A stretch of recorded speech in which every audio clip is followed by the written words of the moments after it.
1. Welcome to the Marne Report. Well, hey, Fort Stewart and Hunter Army Airfield, Molly here with your latest edition of the Marne Report. And today I am joined by Sarah from Employment Law to talk to us a little bit about the executive order that was implemented through DOD guidance about COVID vaccination regulations. How are you, Sarah? I'm good, Molly. How are you? I'm fantastic. Thank you so much for being on the show with me today. And I'm telling you, we got a lot of questions about the COVID vaccine regulations because, wow, there's a lot. There is, and it's coming up really fast. I know everybody's tracking the November 22nd deadline to be fully vaccinated, and I'm sure a lot of people are wondering, well, what's next after that? Yes. Okay, so basically, it's just all going to be taken really slowly. So the first thing that's going on right now is that the supervisors should have gotten in touch with the employees. There's a form out on MillConnect that anybody can access with their CAC from their computer. It's a DD form 3175, and that's where the employee is responsible for filling that out, the first part of it, and they state what their status is. If they've been fully vaccinated, if they've given the vaccination proof to their supervisor, or if they're seeking any type of religious or medical exemption. There's a box for everything to check right there, right? Easy peasy. Yes, that's the easiest part. And so they should be working with their supervisor to get that done. It automatically goes digitally to the supervisor, who then fills out their section of it. And so that's kind of step one. Okay. And then the next step, really, it depends on what the employee is looking at. If the employee is thinking about getting a religious or medical exemption, there are additional forms that need to be filled out that the supervisor will have and should have distributed. But if not, they're also available online. It's the DD Form 3176 and DD Form 3177. Awesome. One's for medical and one's for religious, and they're very clearly marked at the top. I don't remember which number goes with which, though. Okay. At this point, it would be good if the employee who wants to seek either of those types of exemptions starts to get their paperwork together for that, and then just kind of holds on to it, because right now, as you know, we're kind of building this plane in flight. Right. So we don't have the full implementation guidance yet from our higher headquarters up at HQDA. Okay. But when that does come down, we'll know who the approval authority is going to be for the exemptions and what to do with the paperwork. So, but the safest course of action right now is just for employees who want to go down that road to gather everything up and just kind of have it ready to go. Sure. So I know another thing that people have been really concerned about is what happens on November 23rd. Yes. Again, it's really, everything is going to be case by case. So if people are seeking an exemption, obviously nothing's going to be done until a decision is made on that exemption. For people who are not seeking an exemption but aren't fully vaccinated, there is going to be some counseling. It's going to be the first step for everybody. And that's going to involve kind of a education about the vaccine, the benefits of the vaccine, and the requirements of it. And then after that, each individual case is going to be looked at on its own unique merits.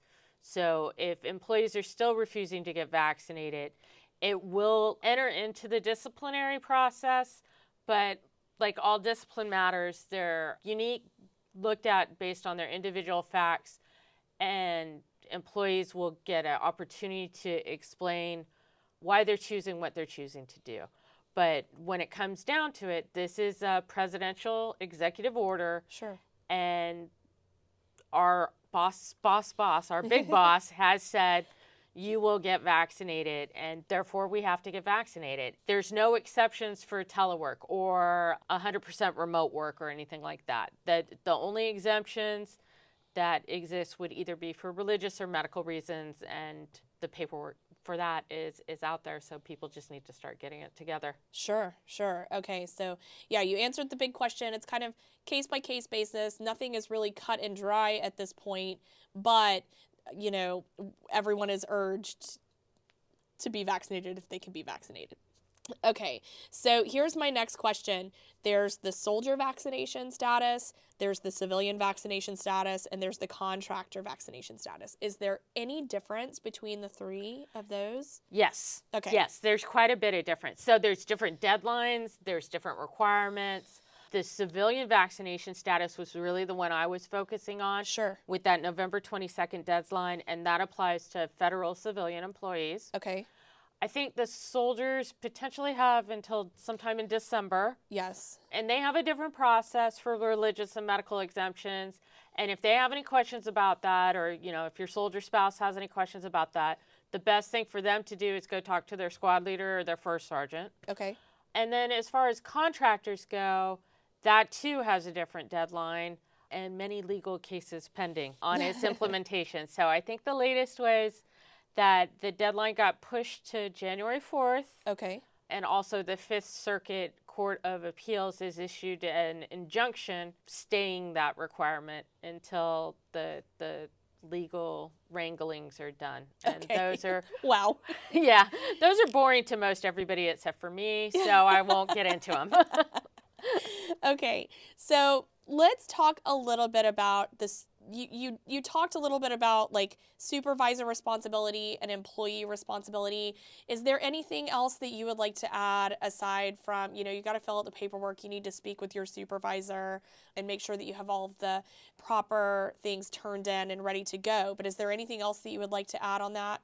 Just with everything else, it's really, communication is key. If you have an issue, a concern, I know it's a big emotional topic, but Sure. It's best to try to take the emotion out of it and then talk to your supervisor. And for supervisors, try to take the emotion out of it and talk to your employees. Find out what the underlying concerns are and if there's any way that we can all get to yes together. Sure. Yeah. Completely. Is there anything else that you would like to add that you think would be helpful for civilian or DOD civilians, especially throughout this whole process? Just that the vaccine mandate is not going away. Yeah. So people need to sit down. They need to get with their healthcare providers or their spiritual leaders or their family members and decide what they want to do, because they still have that choice, right? They can do what they feel is necessary for them, but they need to know that their choices could potentially come with consequences. Sure. And those are the things that will be looked at on an individual basis. Sure. Well, this has been some great information, Sarah. Thank you so much for sitting down with me this morning. And y'all, we're going to head to a quick break. And when we come back, we're going to hear from Mr. Harsheen Edie from EEO about the same topic, and we'll hear what he has to say. All right, well, thank you so much for being on the show with me today, Sarah. Thank you so much for all of your hard work throughout all of this. I know it has probably not been very easy, but we sure do appreciate you. No, thank you for giving me this opportunity to talk to everyone. All right, bye. Bye. It's that time of year again, the season of giving. But are you stressed about finding the time to holiday shop? Never fear, the Fort Stewart Hunter Army Airfield Exchange has you covered. Remember, DOD civilians can now shop at the exchange. Why not take your lunch break to browse the many holiday gifts they have to find that special something for your special people? No time to go in person? The digital Garrison app is there for you 24/7. DoD civilians can now shop AAFES online via the app. With so many choices available to you, you're bound to find the right gifts for everyone's wish lists. Happy holidays! Welcome back to the show, everyone. Now I am joined by our friend, Mr. Harsheen Edie from Garrison EEO. What's going on? Thank you so much for being here with me today, Harsheen. Thank you for having me. And I would just like to get your perspective from the EEO side of the house. We heard from Sarah about everything with employment law.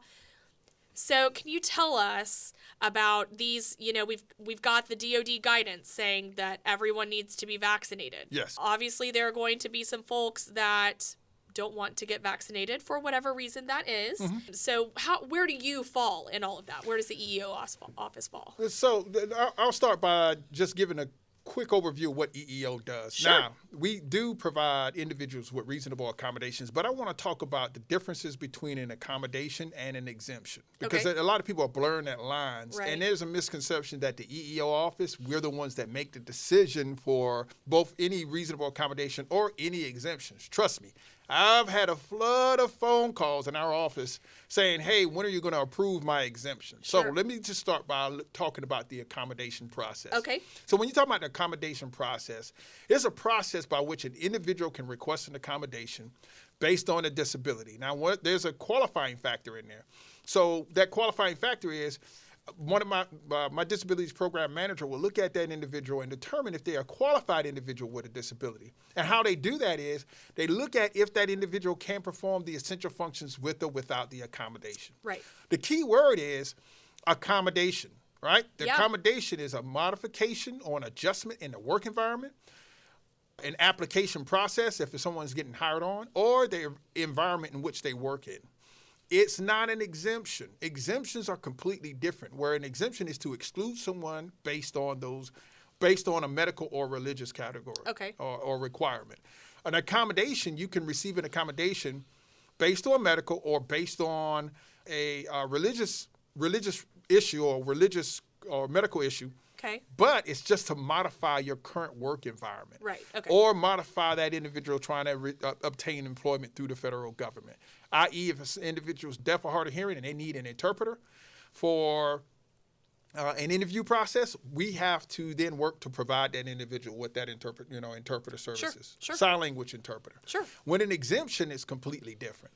And the reason why an exemption is completely different is because it's determined by a number of factors that's already been outlined by the Department of Defense, in which now we wouldn't be the determining factor there or the decision maker at all. It would be someone that they designate.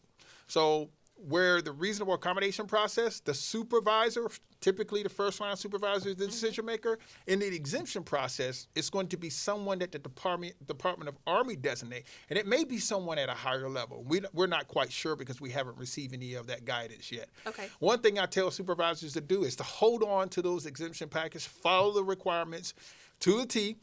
If you're saying you want a religious or a medical exemption, get the necessary information to your supervisors.